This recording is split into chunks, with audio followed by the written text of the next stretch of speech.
Hello, hello, hello, and welcome back again to another exciting episode of Live Debt Free.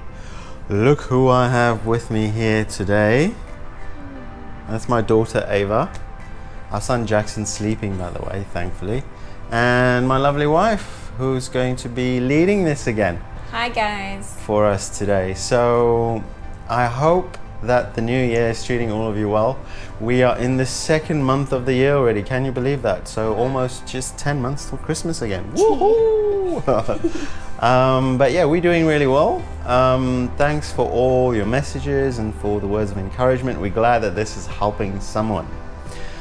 So today, what we're hoping to cover and just to discuss on briefly is the other side of the spectrum. So not really debt, but more into sort of savings, the saving side of things, and how to minimize risk and actually save healthily.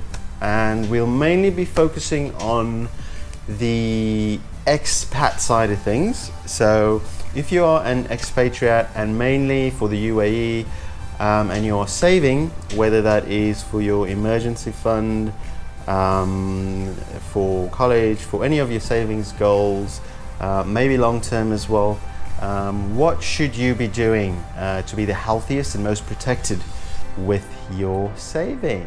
So yeah, Rita, do you want to jump in maybe and Yeah, I think this is going to be a short one. We just wanted to talk about whether you need an offshore bank account or not. So this is a question that we hear very often from expats, because we live in the UAE, and so people around us are always asking this question.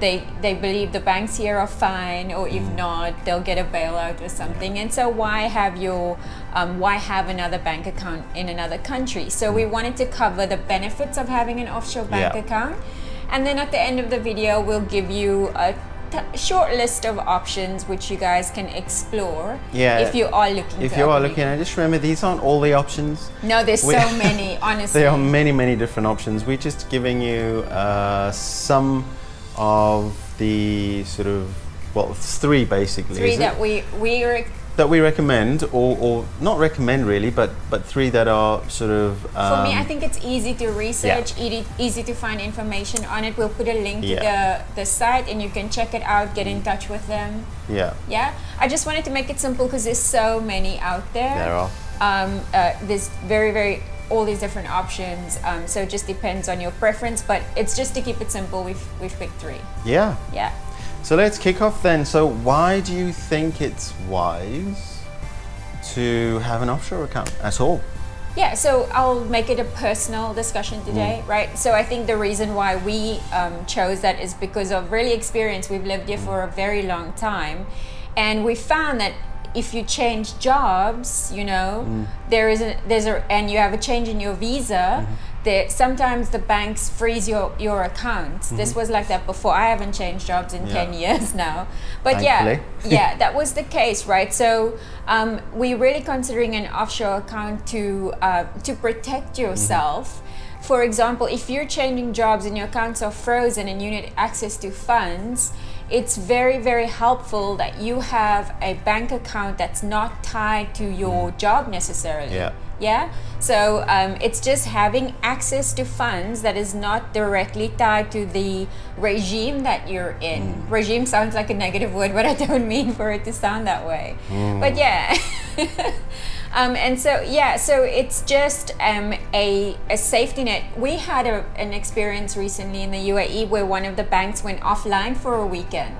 The online banking didn't work, and so I mean that's a bizarre thing. It hasn't happened in many years, and so if you needed some money for something urgently at that time, it would have been helpful to have an offshore account. Yeah, look guys, so say for example, one of the saving avenues, like I've mentioned, is your emergency fund. If you can't access your emergency fund, an emergency, it's not an emergency fund. So it voids the reason for you having that. Like Arita said, so this is just really safeguarding you, and it's giving you freedom to have access and protection to specific and various different savings account. Like we've covered some of the investing principles in our earlier videos. Please look back at episode blah, blah, blah, on investing.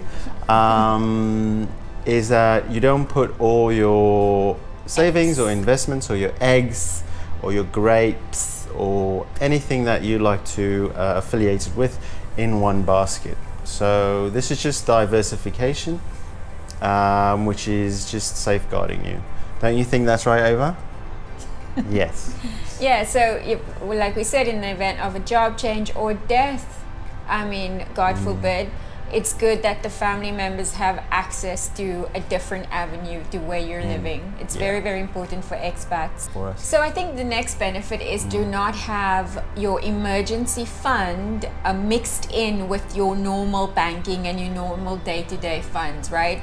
So I know you can open multiple accounts with the same banks here locally, but it's just the easy way in which it is on the same screen as your current account. It's easy to transfer money to and from these accounts. So I think I always say for an emergency fund, it needs to be a little bit harder to get to it. Otherwise, you will just use it, isn't it? And so to safeguard yourself from that, if you have lack discipline like myself, you have your emergency fund separate from your savings. So Julian touched upon this. This is not, an emergency fund is not an investment. It's not money that is wasted, is sitting there doing nothing. It's 3 to 6 months of expenses that you've saved up to cover if anything goes wrong. And so it has to be accessible, but you can't touch it for a sofa. Or I need whatever you need, whatever fund purchases you want to make, right? So only for emergencies, and you want to keep it separate. So I think it's very good to have that offshore, different platform. And just like Arita said, remember this isn't supposed to be a massive revenue generator. So the interest, if it is any interest at all, in a separate account that you do have, it shouldn't be viewed as, okay, this is supposed to be an investment. Right? So just to clarify that. The next benefit is access to multiple currencies. I find that quite helpful. We don't know where we're going to retire, right? And so hopefully it's soon.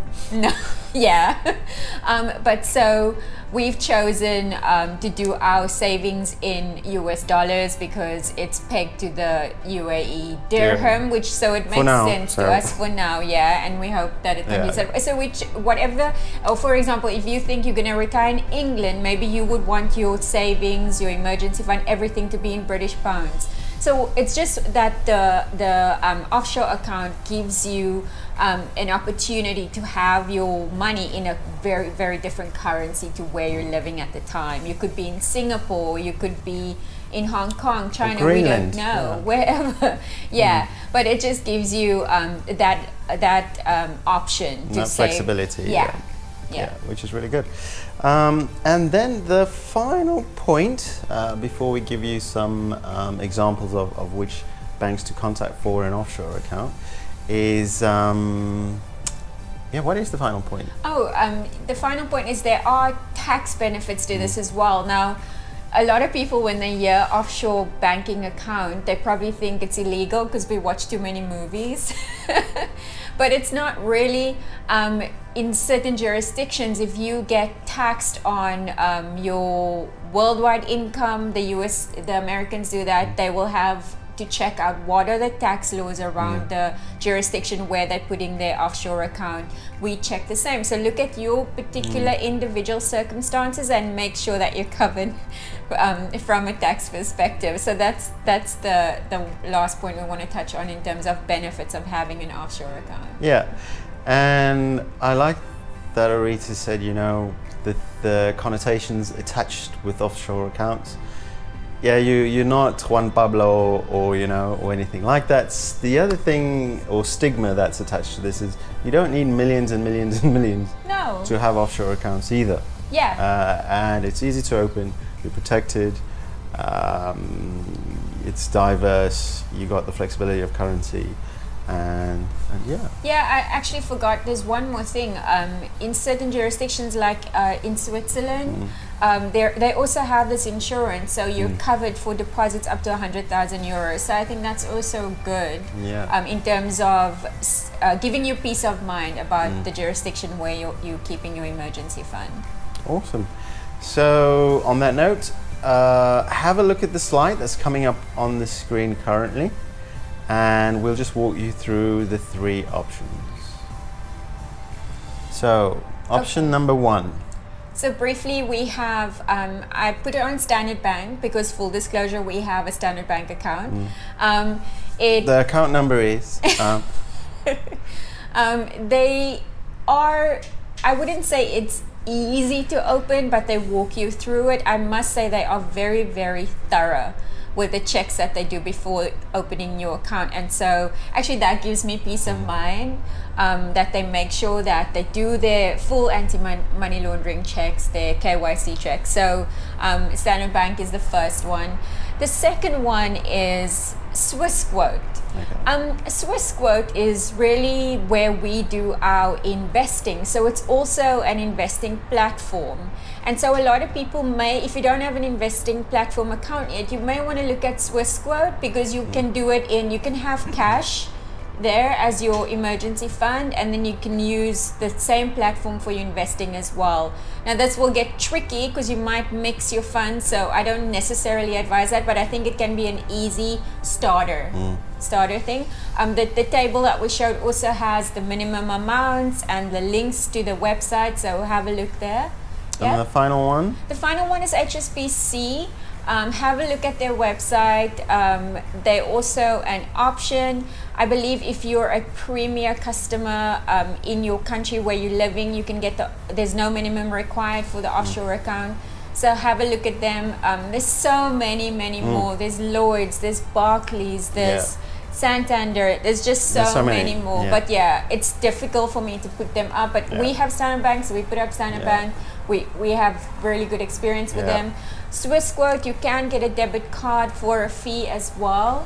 Although I personally don't want you to have a debit card for your emergency fund necessarily, you know. But I think probably, in a real emergency, you would probably need to have quick access. Yeah. All these guys have online banking, mobile banking. So have a look, guys. Yeah, so that was great. So thanks, Rita. It really shed some light onto offshore bank accounts and what it entails, the benefits, and also the logistics in terms of opening it and the requirements, which is really good.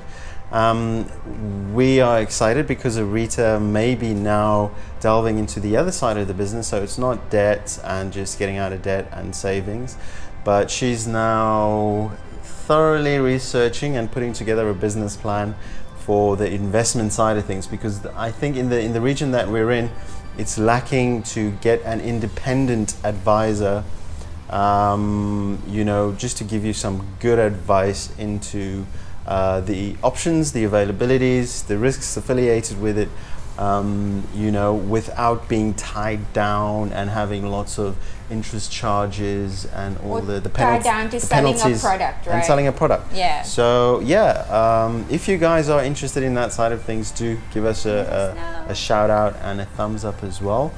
But yeah, thanks for tuning in again and for listening, and we hope that it's helped. Our social media accounts are on the screen, so we've got Instagram, we've got Facebook, we've got our website, and also we have our podcast. So please do tune in, listen in, subscribe so you don't miss out on anything. And Ava is also a good saver. She had a target of 1,000 last year, but due to the world economic climate, how much did you manage to save?